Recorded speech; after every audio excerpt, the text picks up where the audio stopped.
그러면 이번에는 이제 우리가 지금 어려운 상황이 있게 된 거는 어쨌건 이전에 어떤 그 뭐라 그럴까 옳지 않은 잘못된 결정들 때문에 지금의 어려운 상황이 만들어졌던 거일 수 있는 거잖아요.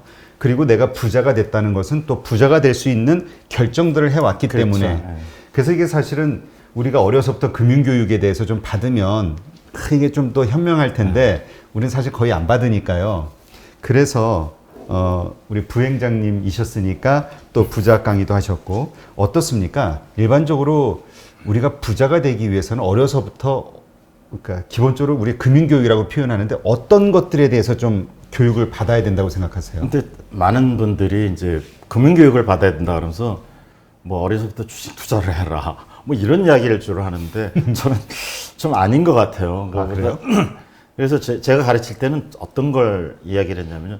부자 아빠랑 가난 아빠랑 가장 큰 특징이 뭐 같아요? 그 부자 아빠는요. 어떤 문제가 생기면은 이 문제 해결을 위해서 내가 뭘 해야지 이걸 고민하고요. 가난 아빠는요. 어떤 문제가 생기면 이거 어떤 새끼가 문제를 만들었어?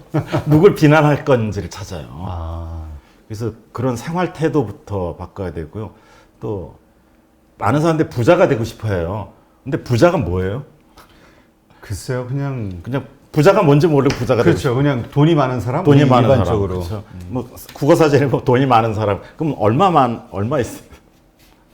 사람마다 다 기준이 다르죠. 그러니까요. 그래서 그 부자의 정의가 뭐냐. 그러니까 근데 이제 그 좀 재밌는 이야기로 미국에서는 부자의 정의를요. 와이프가 긁어대는 카드를 아무 소리 않고 결제해 줄 수 있는 사람을 부자라고 그러고요. 아, 그럴 수도 있겠네요. 한국에서는요. 자기 동서보다 잘 사는 사람을 부자라고. 왜냐하면 비교 심리가 있는 거예요. 장모님이 갔더니 우리 김서방이 최고야. 이번에 김서방이 뭐 이번에 모두 맛있는 거 사줬어. 뭐 그러면 와이프가 뿌듯해 하거든요. 그럼 부자예요. 이게 비교적인 상대적인 거거든요. 그래서 제가 이제 부자에 대한 정의가 뭐냐 한 10년쯤 된 것 같은데 신문 칼럼에서 정의를 한 게 있는데 뭐라고 했냐면요. 자기가 하고 싶은 일을 할 때 돈 때문에 못하지 않는 사람을 부자라고. 임 대표님 하고 싶은 일 뭐 있을 거잖아요. 네. 근데 그걸 하려는데 돈 때문에 못하진 않아요. 네. 그러면 뭐 돈이 더 필요하지 않잖아요. 그렇죠. 그래서 이제 파이낸셜 프리덤이라고 표현하는데 돈으로부터 자유로운 사람. 이걸 이제 부자라고. 그러면 이제 역으로 돈이 필요 없는 사람도 있어요. 산에 들어가는 사람. 요새 그것도 유행이더라고요.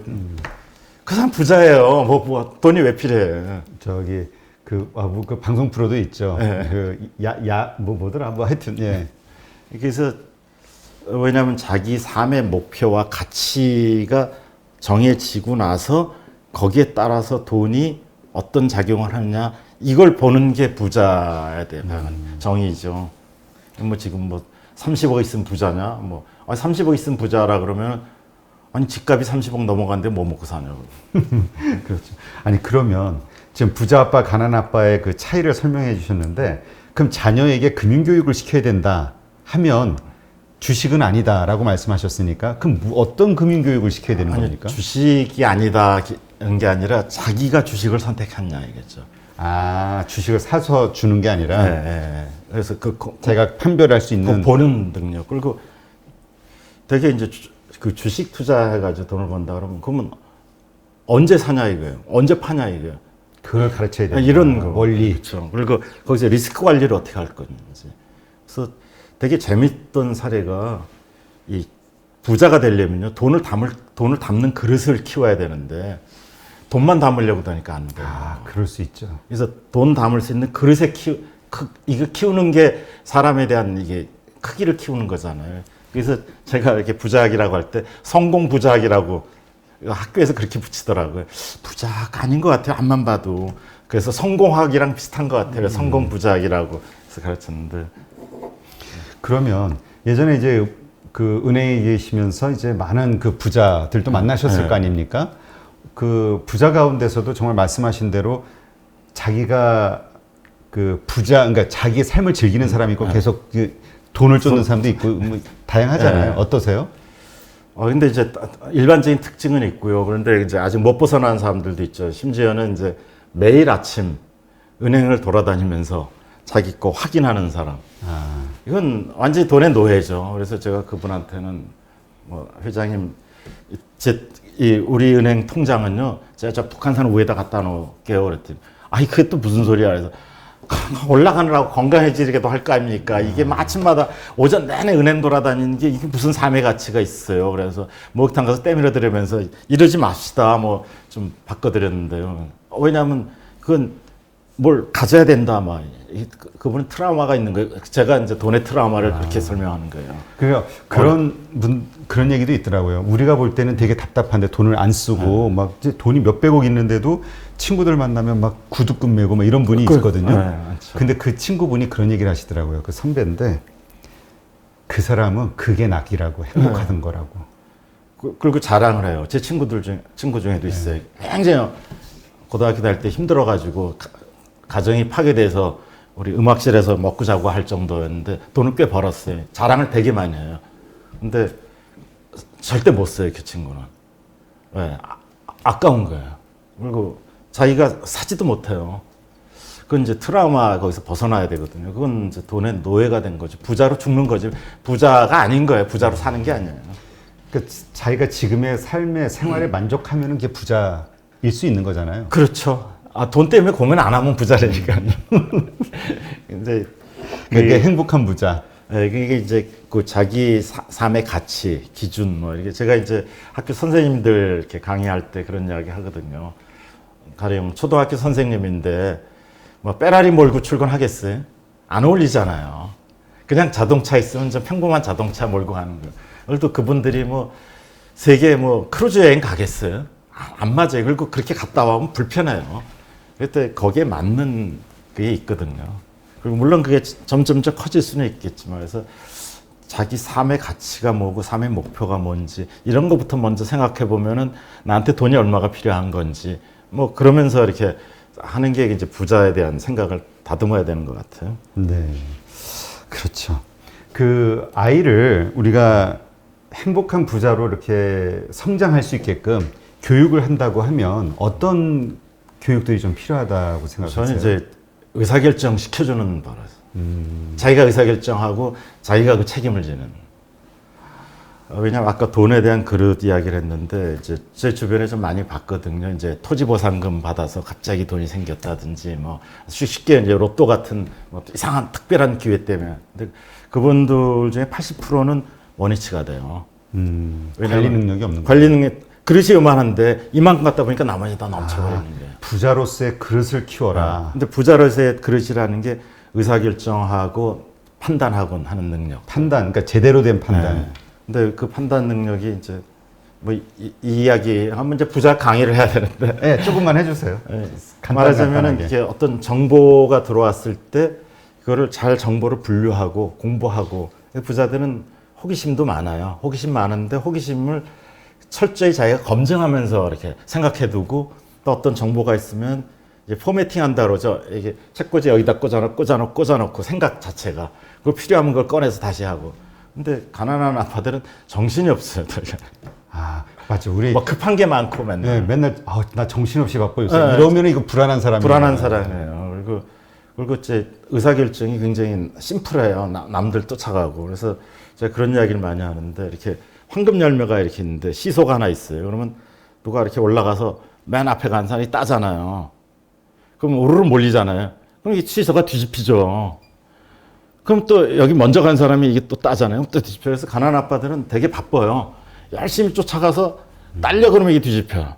딸려. 그래서 친구 중에는 이제 그런 친구를 하나 사귀어 놓으셔야 돼요. 아, 왜? 뭐 하는 일마다 안 되는 친구. 반대로 가시면 돼요. 아니 근데 요번에 공모주들 이렇게 하면은 정말 확률적으로 별 쓸모가 없는데 막 거기다 몇억 몇십억씩 막 집어넣고 그 몇만 원 몇십만 원 벌라고 네. 그러는 분들이 많잖아요. 그게 이제 종합적인 판단이 하는 게 아니라 이렇게 어떤 상품의 선택으로서 자기가 부자가 될 거라고 생각하면서. 근데 상품의 선택 그걸 이제 보통 우리가 재테크라고 표현하거든요. 상품 선택해서 하는데. 그래서 제가 그런 이야기를 많이 해요. 좋은 상품 선택해서 뭐 20% 30% 수익이 났다. 그 다음에 뭐 할래? 그 다음은 몰라. 일단 벌고 나서. 그 다음에 또 그런 걸 선택하잖아요. 근데 불행하게도 굉장히 확률적으로 높은 수익률 주는 건 마이너스 수익률이 나올 가능성이 많아. 열심히 하다가 나중에 보면 마찬가지예요. 리스크 관리라든지 자기 생활수의 관리, 그리고 그게 잘못했을 때 미치는 영향이 나의 생활에 다른데 어떤 영향을 미치는지, 이런 걸 좀 종합적으로 봐야 되는데, 맞아요. 상품 선택으로 가면 이제 깨지기 시작해요. 그러니까 제가 이제 많은 분들하고 방송을 하다 보면은 정말 우리 뭐 슈퍼개미라고 표현되는 분들이나 정말 고수들, 이 투자의 고수들 이야기 들어보면 미리 생각을 해서 이런 상황이 되면은 이때 이것은 인기를 얻게 될 거야 생각해서 인기 없을 때 거기 먼저 들어가서 기다리는데, 그냥 나머지 일반 대중은 그냥 우르르 몰려 들어왔다. 그냥 시소 뭐 우르르 쫓아갔다가 뒤집히면 또 우르르 내려오고. 그래서 그 막 고점에 사가지고 막 물리고. 차라리 손해보고. 저 시소 남들 타고 갈 때 맨 뒤에서 자고 있으면 돼요. 그냥 뒤집히는 바람에 이거 뭐지 하고 딸 수도 있어요. 그러겠네요. 그럴 수 있군요. 아까 우리 책도 그런 책이 있잖아요. 뭐 가난한 아빠, 부자 아빠 뭐 그런 책. 예. 그러니까 우리가 아이를 부자로 근데 이게 보는 게 다 교육이잖아요. 내가 정말 자녀를 부자로 만들고 싶은 어떤 부모의 마음으로 그런 분들도 있을 거고, 실제로 내가 부자가 되고 싶어 하는 분들, 이런 분들은 어떠한 생활을 해야 될까요? 근데 이제 자녀들이 이제 부자하게 돼서 공부를 하는 거를 부모를 보고 배운. 예, 보통 그렇죠. 그래서 이제 어떤 부모님들이 뭐 어떤 여유가 있으면 뭐 주식 투자라든 부동산 사고 팔고 뭐 이런 거 하잖아요. 그거 할 때 어려서부터 같이 의견에 동참시키거나 이야기를 들어두면 굉장히 훈련이 돼. 왜 이게 좋은지, 왜 이걸 선택하는지, 우리가 이사를 가기로 했어. 왜 이사를 가냐면 이랬었는데 이거 볼 때 이러이러한 걸 생각했어. 뭐 이런 게 훈련이에요. 그런 게 종합적으로 쌓이고 해서 훈련이 되죠. 네, 그렇군요. 그래서 아까 사회 계층이 자꾸 분리되는 게, 부자들은 자연스럽게 어려서부터 부자 강의를 하고 있어요. 자녀들한테. 그 유대인 교육법이 그런 거라고 얘기하시더라고요.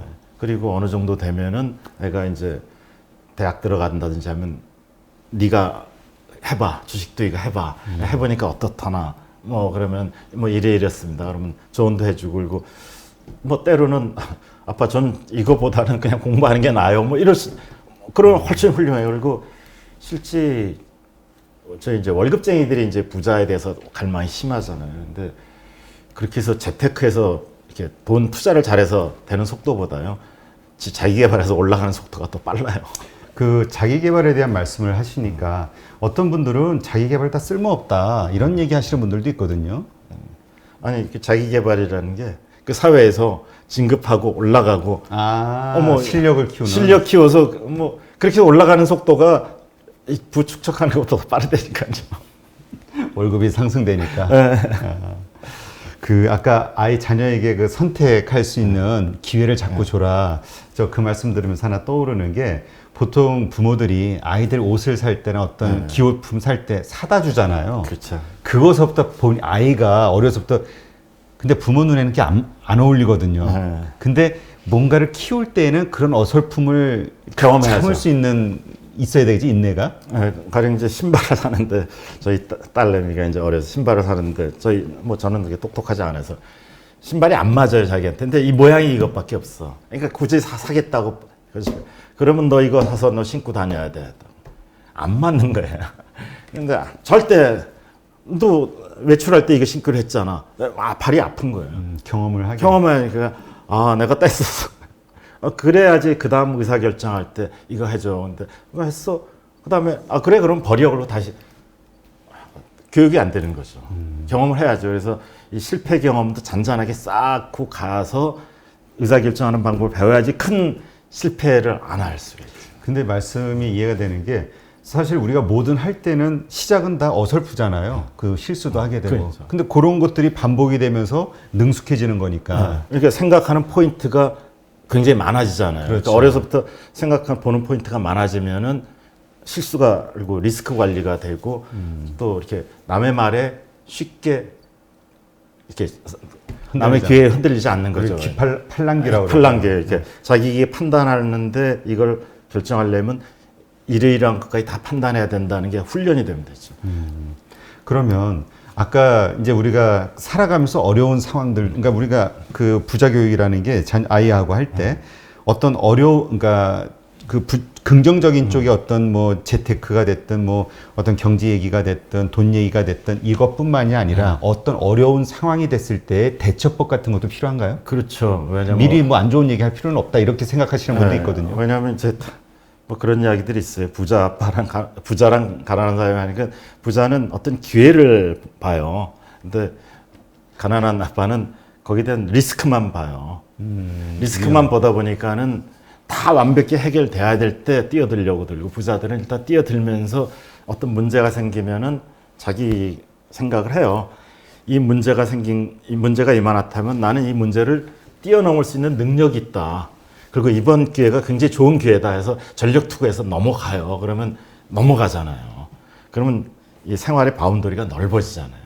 근데 그렇지 않은 경우. 그래서 굉장히 거꾸로 우리나라는 부자가 안 되게 교육을 시키고 있는 것 같아요. 근데 그 돈을 좀 이렇게 하찮게 돈을 따지면은 뭔가 속물같이 느끼게 어려서부터 그런 교육이 있지 않나요? 황금을 보기를 뭐 돌같이 알아. 그 돌같이 하는 게 우리나라는 또 부자에 대해서 좀 부정적인 시각을 많이 갖잖아요. 네, 상인에 대해서도. 그런데 그게 이제 부정적인 시각이 머릿속에 있으면 자기가 어떻게 부자가 돼요? 그렇죠. 자기가 나쁜 사람 되겠다는 거잖아요.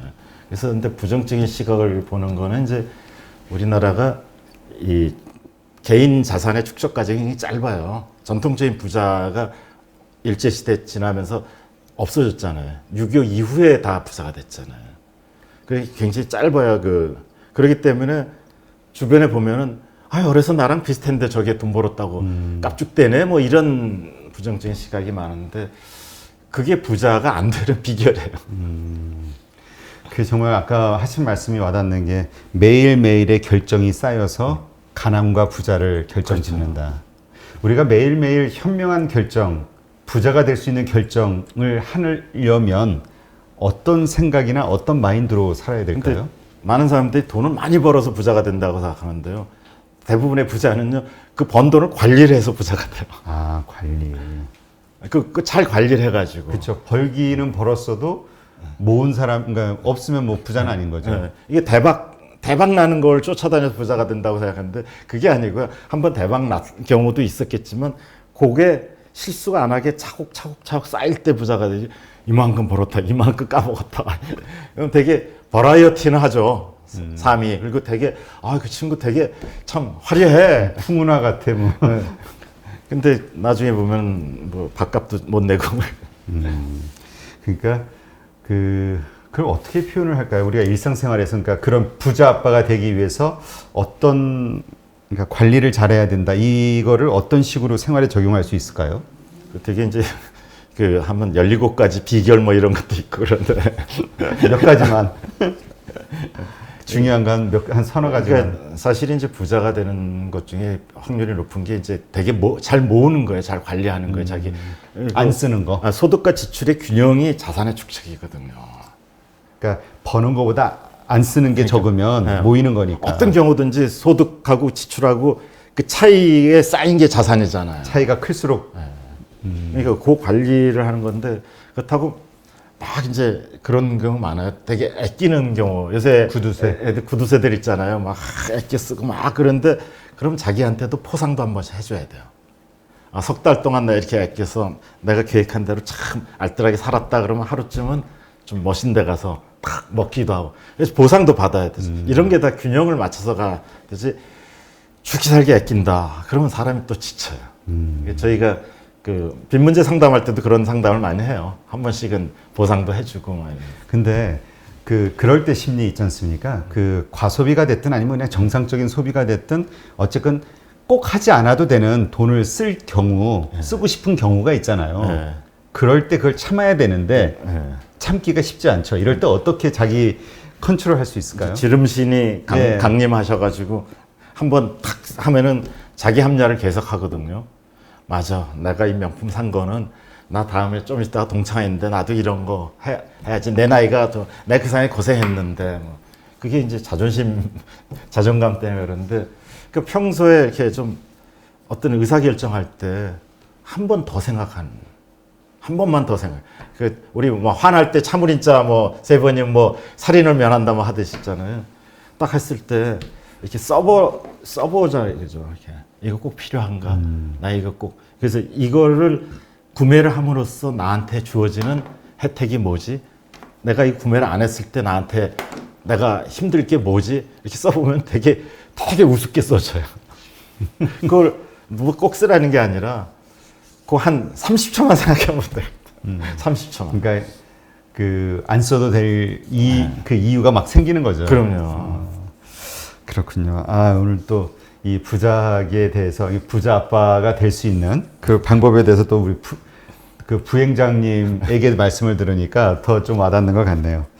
하여튼 지금 희망 만드는 사람들이라는 사회적 기업이죠. 예, 사회적 기업을 운영하시면서 우리 음지에 있는 그 어려운 상황에 있는 그 분들의 금융 그 상황을 카운셀링 해주시고 해결해 주시기 위해서 노력하시고 하시는 아주 훌륭한 일을 하시는 분을 오늘 초대해서 아주 좀 마음이 따뜻해지네요. 부끄럽습니다. 아유, 별 말씀을. 근데 정말 이렇게 제가 뵙기에도 되게 행복해 보이시고요. 돈은 못 버시지만 돈 많이 벌어놨다니까요. 그러니까 그거는 뭐 걱정이 안 돼요. 뭐 부회장님 뭐 이렇게 능력이 있으시면서 스카웃도 많이 되시고 그랬는데 뭐 근데 정말 이렇게 능력이 있으시고 그 뭐라 그럴까 경험이 많으신 분들이 사회를 위해서 정말 어려운 사람들을 위해서 이런 식으로 또 남은 인생을 사시는 게 정말 보기도 좋고 사회에도 되게 도움이 되겠다 싶은 생각이 오늘 정말 현실적으로 드네요. 동참하시죠. 알겠습니다. 저도 은퇴하면 네. 네, 오늘 이렇게 좋은 그 인사이트 그리고 삶의 어떤 지혜를 주신 희망 만드는 사람들 대표 김희철 대표님께 감사드립니다. 예. 고맙습니다. 네, 고맙습니다.